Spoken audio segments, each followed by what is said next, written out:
ចុះប្រើជាមួយនឹង strategy ដែលធ្វើឲ្យអ្នកខាត់ monster ជារៀងរាល់ថ្ងៃហើយសាកមកប្រើជាមួយនឹង volume profile ដែលគេមិនចង់ឲ្យអ្នកដឹងអញ្ចឹងយើងបើកនៅក្នុង trading view មកដើម្បីប្រើប្រាស់ volume profile បានហើយឃើញនៅខាងឆ្វេងដៃទេគេប្រើពាក្យថា fix rank volume profile អញ្ចឹង fix rank volume profile នេះយើងត្រូវការកំណត់ setting មួយចំនួនដែរអញ្ចឹងយើងចូលសេរីក្នុង setting របស់វាមកនេះជាអីដែលខ្ញុំប្រើ row size ខ្ញុំប្រើ100 volume area ខ្ញុំប្រើ70 style គឺខ្ញុំប្រើខ្ញុំ take ដូចជា high volume ជាមួយនឹង low volume អញ្ចឹង point up POC នេះគឺមានន័យថា point up control ហើយ VAL នេះមានន័យថា volume low ហើយ VA high មានន័យថា volume high អញ្ចឹងកន្លែង point up control នេះគឺជាតំបន់ area ដែល trader ចូល trade ជាច្រើនអញ្ចឹងខ្ញុំប្រើវាពណ៌ក្រហមដើម្បីឲ្យវាប្លែកផុសពីគេអូខេអញ្ចឹងឧទាហរណ៍ថាបើសិនជាអ្នកទាំងអស់គ្នាចង់ធ្វើការ trade មក London អញ្ចឹងអ្នកនេះគួរតែអូសវាពីអាស៊ីមក London ហើយបើសិនជាចង់ trade New York អ្នកនេះអូសមកពី London ទៅ New York អញ្ចឹងអ្នកនេះគ្រាន់តែគូសមកនេះគូសបើសិនជាចង់ trade New York អ្នកនេះគូសពី London មក New York អញ្ចឹងខ្ញុំគូសមកពីមក12មក New York នេះអញ្ចឹងបើសិនជាចង់ធ្វើការ trade នៅក្នុង New York អ្នកនេះគួរតែគូសវាអំពី London មក New York អញ្ចឹងបើសិនជាចង់ trade ពីម៉ោង London អ្នកនេះគូសពីអាស៊ីមក London អញ្ចឹងខ្ញុំសូមធ្វើការបង្ហាញអំពីចំណុចកន្លែងនេះដែលខ្ញុំធ្វើការ trade New York ហើយខ្ញុំគូសវាពី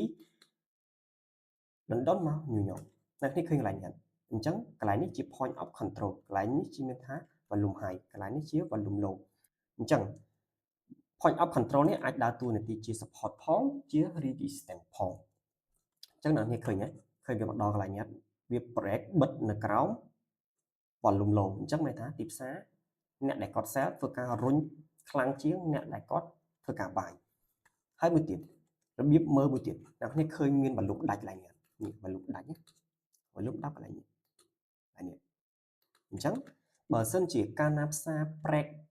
បិទ candle ក្រោមអា volume ដែលវាដាច់មានន័យថាវាអត់មាន volume អញ្ចឹងកន្លែងហ្នឹងដើរតួនាទីជា resistance ដូច point of control អញ្ចឹងដូចគ្នាអញ្ចឹងអាហ្នឹងរបៀបប្រើប្រាស់នៃ point of volume profile ហើយអ្នកនេះមើលទៀតកន្លែងនេះក្រោម volume នេះដាច់ volume នេះឃើញទេវាអត់អាចធ្វើការ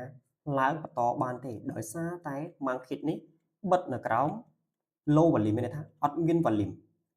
អញ្ចឹងវាមានន័យថាកន្លែងនេះក៏ជាតំបន់មួយដែល strong resistance ដែរអញ្ចឹងយើងអាចយកវាធ្វើជា resistance បាន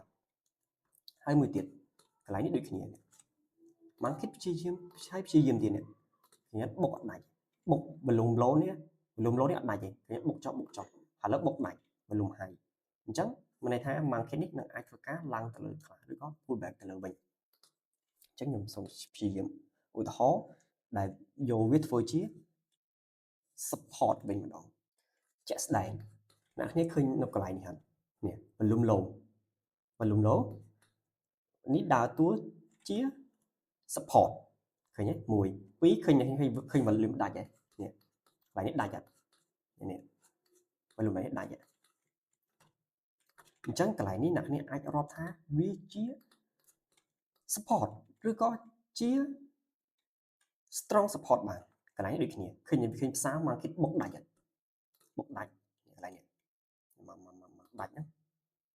ឃើញទេវាអត់ធ្វើការចុះមកដល់កន្លែង fair value gap ខាងក្រោមទេដែលជា first fair value gap មកវាអត់មកប៉ះទេដោយសារអីនៅកន្លែងហ្នឹងមាន low volume មានន័យថាវាអត់អាចធ្វើការចុះបានទៀតទេដូចខ្ញុំនិយាយថាកន្លែង volume ដែលដាច់ហ្នឹងមានន័យថាវាអាចដើរតួនាទីជាកន្លែងមួយដែល strong អញ្ចឹងកន្លែងហ្នឹងអាចដើរតួនាទីជា strong resistance បានឃើញទេធ្វើការបិទអត់ដាច់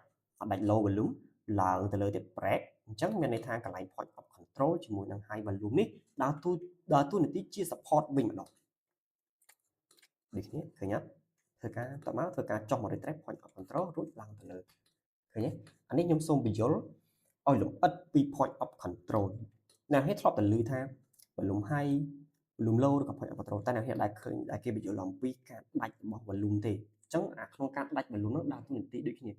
ជា support ផងជា resistance ផងជា strong support ជា strong resistance ផងអញ្ចឹងខ្ញុំសង្ឃឹមថាវីដេអូនេះនឹងជួយអ្នកនរគ្នាបានខ្ញុំសូមឧទាហរណ៍មួយទៀតឲ្យអ្នកបានលម្អិតម្ដងទៀតពីកន្លែង consolidation ចា៎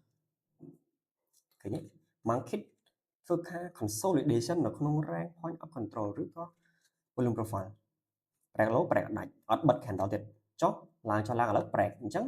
អាកន្លែង volume high ក៏ដូចជា volume low នេះpoint of control នេះដើរតួនាទីជា support ឬក៏ strong support អញ្ចឹងយើងអាចធ្វើការយកវាបានឃើញទេ